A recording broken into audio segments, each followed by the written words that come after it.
I don't understand. Yeah, me neither. We pretty much nailed it the first time. Welcome back to Interdimensional Intellect on the Roundtable. I'm your host, Rick Vox. I'm Retro Nemo. And my name is Tom. And welcome to our review of Rick and Morty Season 3, Episode 6, Rest and Ricklaxation. Definitely the hardest episode to pronounce I found Really? so far. I cannot say Ricklaxation, like it's like hard for me. Ricklaxation. Ricklaxation. Ricklaxation. No. I think that's a better title. Definitely. That was actually Dan Harmon's original pitch. Oh, really? Yeah, actually. I don't believe you. Well, he ended up leaving, just like Community. Just like in his marriage. Oh, snap. Okay, welcome to the Dan Harmon roast. But this is the first episode in a while where it's just Rick and Morty. I know. Well, the Vindicators one. Yeah, but It was just it was definitely- with the Vindicators. Okay, that's true. Oh yeah. Okay, yeah. No. It's been a while since we had like an episode with actually like a Rick and Morty adventure of like there wasn't even really any side characters. There was no talk about the antagonist was Rick and Morty. Yeah. There was all of Morty's hoes. Yeah. That's true.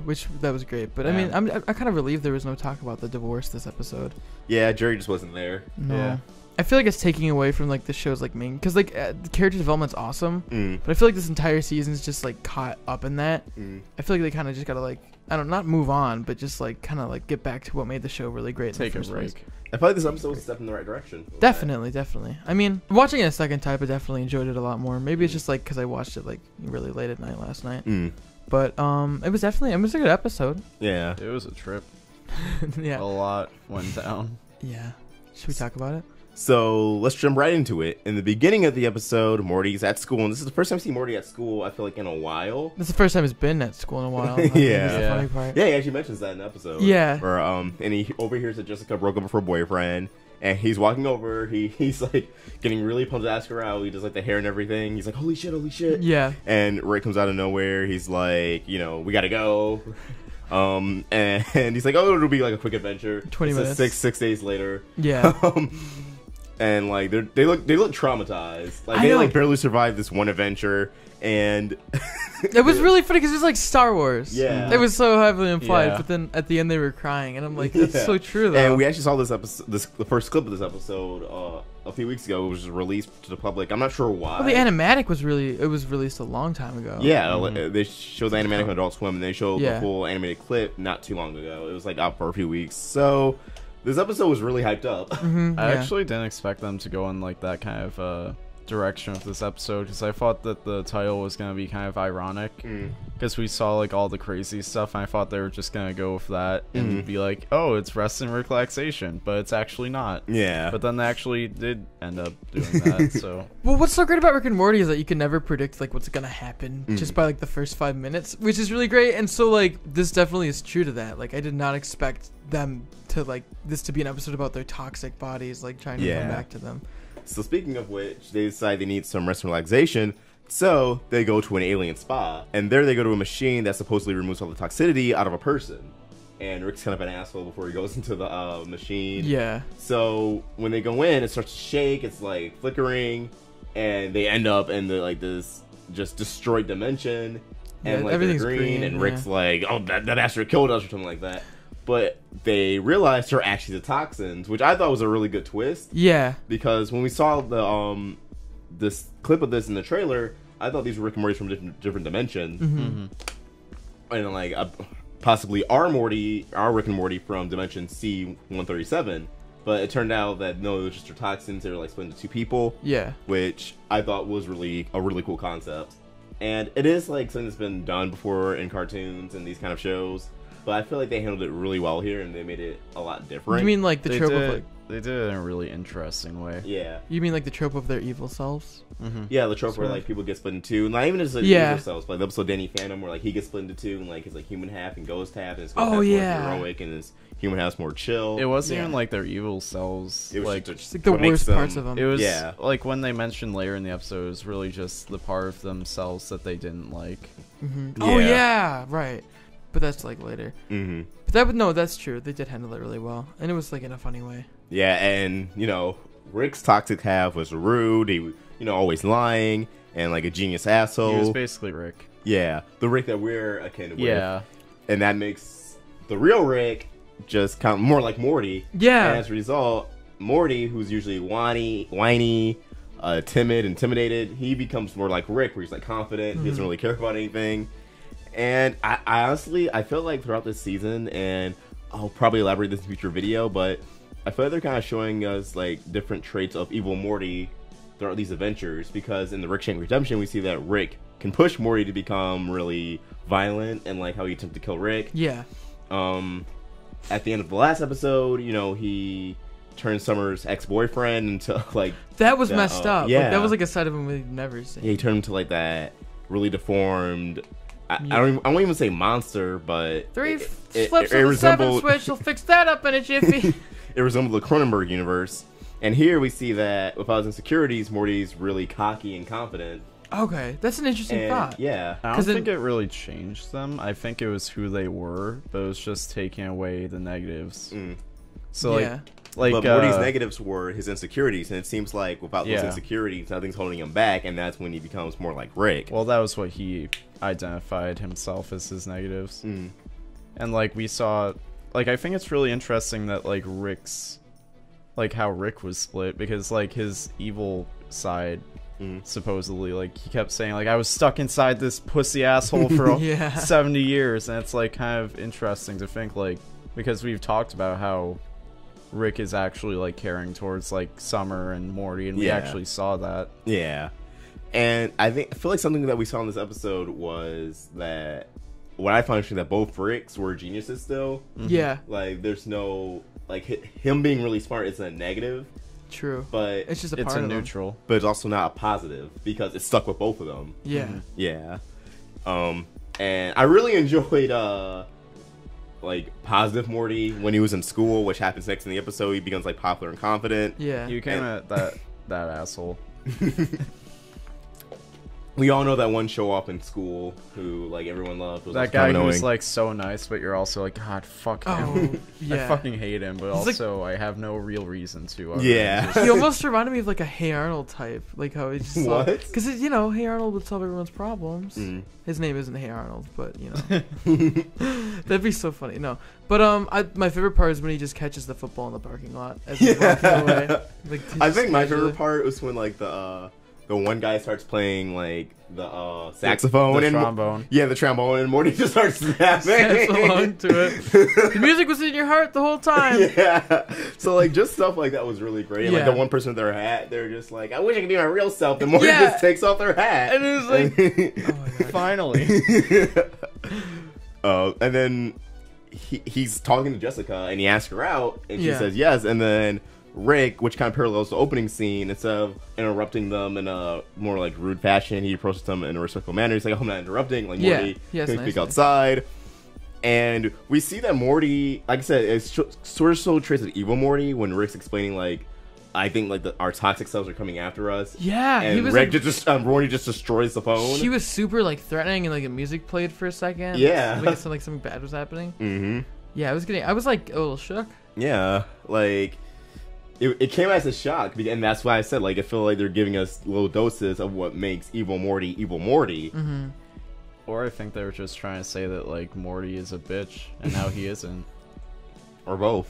Maybe. Because when that's you look, how I took it. Because when you look back at season 1, I forgot the actual episode name, but the episode with the Council of Ricks, like that first episode, evil Morty was the only Morty who wasn't acting timid or scared. He was acting... Not like I was in this episode, because he wasn't like super peppy, but he clearly didn't have that fear. He just acted like he didn't care. Yeah, seen it all. And as we saw in this episode, when the toxins are removed, they don't care. And from there on, we go with Morty sit with Jessica, and it was really awkward. Like I felt how awkward it was. It was kind of cringy. Yeah, and like I feel like it was definitely intentional, and how Morty he was like cutting her off, and like he just wouldn't stop talking. Why don't you shut up? Just kidding. Yeah, he's like, oh yeah, I wish you would shut up. Just kidding. Why are you so quiet? And like she just had no room to talk. And then she was like, Morty, I don't think this is gonna work. And like he's just like, no, I get it. First date, it's not always gonna go well. Sparks aren't flying. Is this organic? Yeah. Oh my. I like when she tries to pull out her phone for the excuse you see that it's just about to die. Yeah, like the battery's dead. And then like Morty reaches for it, and she like first he's like, I downgraded to it, and he's like, you're about to do the climb speech again. And then he went and fucked the other chick. Yeah, she walks away and he's like, "Whoa, night's still young." And then he just goes sees to a grown the woman over. Yeah, the grown woman. She's like, "Aren't you a kid?" And like he just plays it off so well. Only in the ways that it matters. Yeah. And yeah, Morty pulled 2 pedophiles in this episode. It's pretty crazy. Yeah, I didn't really know what to think about that. Yeah. I mean, And Where's Chris Hansen? well, the more I see it, the more like people are pointing out that there's got to be some creepy guy on the writing cast who's like into like all the peeing references that they've been making. Oh yeah. So maybe there's like another like guy who's into like Maybe there's like some SNL stuff because they like to do that. yeah. They like to do the predatory woman thing. Yeah, they kind of played it up a lot. Maybe that's what leads to Evil Morty. maybe His heart gets broken by a 40-year-old woman. It's on a rampage. plot twist, but Morty takes Stacy back home with him, and upon arriving, he saw that Rick bought the toxin machine from the spa. Yeah. And that toxic Rick and Morty, like, they want to remerge. Yeah. And at the last second, before they go in, Morty puts Stacy into the It was like they were fumbling around trying to get people in and out, and then Yeah. she ended up in the middle. She's Yep. like, I'm not opening unless you say a safe word. See cucumber. All right. And then she screamed, "I'll do anything for you, Morty," which is pretty crazy. Like, I don't know what they I also did. like how toxic Rick, he was like, "You think I'm lying?" And then he was lying. So then they escape. Right? Yeah, so Stacy ends up in the toxic dimension, and toxic Rick and Morty come to real lives, and like Rick thought that he was able. Toxic Rick thought he was able to trick Rick, Yeah. but wasn't. he didn't. No. And from there on, it just becomes like a battle. I got, I mean, there's been like a fight scene almost every episode this season, which has been cool. But this is like the least gruesome, I think. It was like, This was definitely the least gruesome. which is why I liked it the best. It was like the most creative. I like, mean, seeing them. they did have Rick come out as a baby from toxic Rick's chest. That's I mean, true. Yeah, but that was like interesting. It wasn't just really gory. It wasn't gory. Yeah, like it was like fun to. It wasn't like Well, I mean, weird they way. did have the part after when they made the toxic world, and then the kids were murdering the fucking Mickey That's Mouse. true. Yeah, that That's takes us to true. the next part of the episode. So yeah, the action scene was. I mean, I thought it was cool. I think all the action scenes. Yeah, were like cool. looking at all. It was definitely the more unique. It was the less gore this season, which I really appreciate. When Because they- the gore kind of got after a while. Yeah, it got a little old. But like when they opened all the compartments in their house and like all the crazy stuff. And like Beth walks in. Yeah. And she's just kind of like, well, Yeah, I really thought Beth was gonna like Rick, this is enough. Like I'm getting kind of tired of this. she was just like, nah, this is just normal. Yeah, It's like the third time this season that the house has been just destroyed. Yeah. And it just keeps coming back. I really hope she says something about it. Yeah, seriously. But Toxic Rick decides to turn the entire world toxic. And honestly, I thought it was about to be another Cronenberg situation. Like I was really expecting them to be like, well, time to do this dimension again. Yeah. But But it was just so hokey. yeah. But instead, they don't, and they decide to stop Toxic Rick and Toxic Morty. God, it's a lie. We're just doing this for the money. Santa Claus isn't real. So then I realized that Rick's an atheist, but Toxic Rick kept mentioning God. At first, he was like, "This is Yeah. what God got rid of." No, it's like, "Where God removed," and then he was like, "I am a God." Yeah. But also in the toxic dimension, Morty was like, "Are we in hell?" And he's like, "Morty, you're an idiot. You think hell's real?" So it's really confusing. Like, does a part of Rick actually believe in God? I feel like or- that's what it's like kind of saying is that like Yeah. even Rick doesn't know. Maybe Rick is Jewish. Yeah. But Morty must. And I like how that's also like maybe Rick's toxic part is religion, or religion is part of Rick's toxicity. The Yeah. same way caring about Morty is part of. That was interesting. Like it did reveal that like he views the part of like where he cares about Morty as like a bad part of him. Yeah. It's a toxic thing. Yeah, which is kind of crazy. But Yeah, and I guess regular Rick, since he doesn't have that irrational attachment to people, he just shoots evil Morty with Yeah. a thing that causes him to disintegrate faster and faster. And Toxic Rick does care about Morty. He does have those irrational attachments, so he gives in. They all remerge, and then they undo the toxicity. just by flipping the switch. Yeah, and that really surprised me because like usually that kind of damage is like irreversible in the series. Yeah. I mean, it kind of was. You know what I mean? Like, the guy that all those children killed was still dead. Yeah, that's true. That's true. That was a really fucked up moment. Yeah. Yeah, and like they keep having those dark moments. Like last episode, they had Lisa. Yeah. This episode, they have like the kids, and like they start crying. I know. I mean, oh my gosh, it's like they're not holding back. It's like the Yeah, coolest definitely part not. about it, though. Also, like how Morty ran away instead of remerging with his toxic self.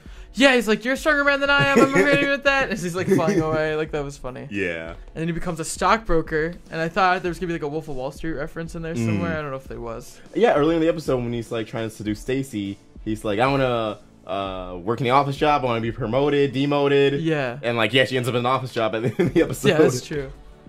He takes a bite of the apple and throws it to some guy like, Johnson deal, 3 million and 2 halves. Oh Lord, the writing in this episode was really good. I really liked the jokes in this one. Yeah, it was pretty good. It felt like, honestly, it was like nonstop jokes that, like whenever Confident Morty was on screen, but I didn't mind that. Yeah, I mean, if they're funny, as long like I'm okay with like nonstop humor, and I feel like the whole point of him was that he was nonstop, so it kind of made sense that it just kept going faster and faster. Yeah, and then he pulled a second girlfriend, Jacqueline, another pedophile. I mean, love knows no age, Kevin. You sure about that? Yeah. I mean, Cut that part. Chris Hansen, is that you? Oh no! Who's that knocking? Did you find her office? Have you ever been peed on? Yum. that ending part. That one girl. Oh my gosh. Yeah. So some guy in the Rick finds Morty in the apartment. No, Jessica calls him. He's like, do you want to be on the phone long enough so Rick can track me down? Which ends up happening, and because like, the drones he come lets in. it though. Yeah. Yeah, that's the craziest part. Yeah. Like, but, Did he intentionally not hang up? yeah, I thought that was by accident. I mean, no, because like the way he was like, They she was didn't- like, you didn't hang up, and he's like, oh, huh, and then like they bust in. Like I feel like that was him sort of being like, I'm okay, because like then he says, do what you want, or like do what you need to yeah. they didn't really specify though. do. Yeah, I, I think guess it's open interpretation. It was really deadpan. He was just like, oh, huh. Yeah. I feel like that I was feel like like it became his- more deadpan throughout the episode. Yeah. I feel like there was like his inner part, like sort of saying that like he needs Rick back. maybe. Mm. That's how I kind of saw it, and like that's why he was so like easily contained, and he wasn't fighting back at that point. I feel like it was kind of just like a silent oh shit moment. Yeah. But it also could, like, I don't know. Yeah. Could have been either way. Either way, we know that Jessica wanted Morty back. And Rick. Yeah. And I like how they both bicker and they both try to deny that they like want Morty in their lives. Yeah. Damn, Morty's gonna get Jessica. Yeah. Eventually, maybe season 4. Maybe she does want to fuck. Season 9. I feel like she always has. I mean, like she's so interested in him in the past. I mean, That's true. Not really. At the party, yeah. there's a couple times. In season 1 and season 2, Yeah. there's been like at least once per season where she's shown some kind of interest in Morty. Maybe. No, but yeah, and then that the best part of the episode. I know I said this before we recorded, but like when he's back to normal, and she's like, "You were my soulmate," and he's like, "Oh, well, not anymore." Yeah. He's like really awkward, and he's like, it's like I'm not who I said I was. A 14-year-old who ran away from his family. Oh, I guess I was pretty upfront with that. I love the dialogue in this episode. The part that I found weird was like when there's just like the drones turned into like some Megazord, and then they just did. Morty states that Jack can keep the drones, and Rick's like, no, she cannot keep the drones. They form a little Voltron, and then it forms Voltron. I don't know. That just felt kind of awkward to me. Like it just sort of happened. I'm like, oh what? I thought it was hilarious. Yeah. It was a little ham-fisted. Yeah, that's what I was thinking. Yeah, but I think that was the point. Yeah, okay, that's true. Maybe they're gonna promote the new Transformers movie. Maybe it's a new Voltron. I don't know. In the final scene, the mirror's opening scene, Morty's back in school, and Rick pulls him on an adventure before he goes. Yeah. Jessica says, nice to have you back. And so it ends like a little sweet note. Mm-hmm. This is probably completely irrelevant, but Morty looked taller in this episode. Did he? To me, he did. Might just been the storyboarders. Yeah, maybe. I don't know. Maybe they're like, oh, Morty's getting older, so we'll make him taller. Maybe it was just me. I don't Yeah, know. I wonder if they're gonna show like age development of Morty. That'd be interesting. Yeah, and the post-credit scene in this episode is a visit in the Moon Tower. And What then, are Moon Towers real? I wanted to look that up. I don't know. I'm gonna look that up right now. But yeah, turning it back on. Stacy's back into the real world, screaming the safe word. Yeah, QC cucumber. Did she die? Like she fell off, right? Oh snap! Moon Towers. No, Oh, I thought she like. I think someone fell off. Yeah, I Like thought she someone- fell off. No, she was just standing there. No, she pushed the tour guide off. But yeah, Moon Towers are real. Oh, okay.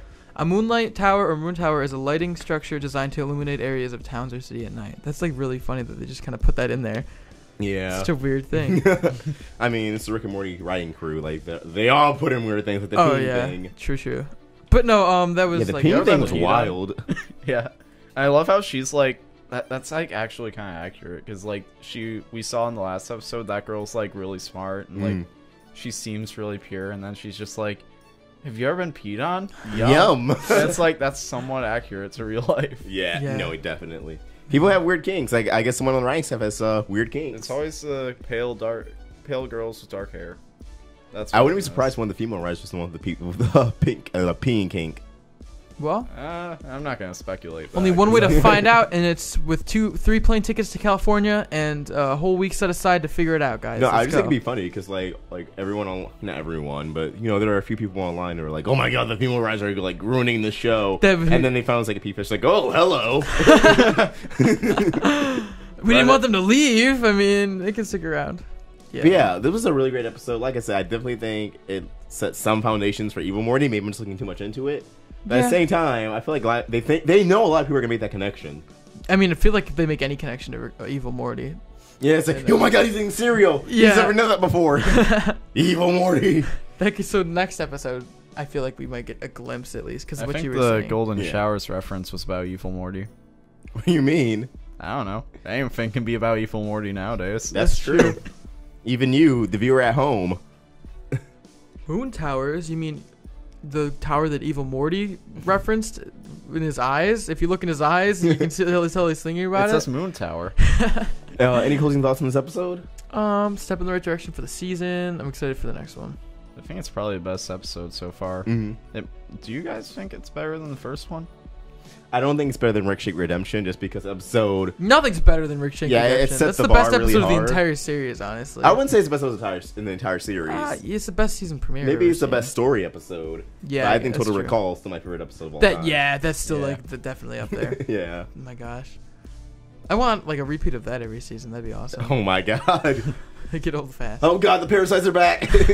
No, but yeah, I mean, it was funny. It was original. It was just a Rick and Morty. It's like back to the basics, which is what we needed, I think, this season. Yeah, it was very in line with season 1. And also, this episode did not have a B plot. There was no Summer or Beth plot. There was no Jerry plot. It was just Rick and Morty.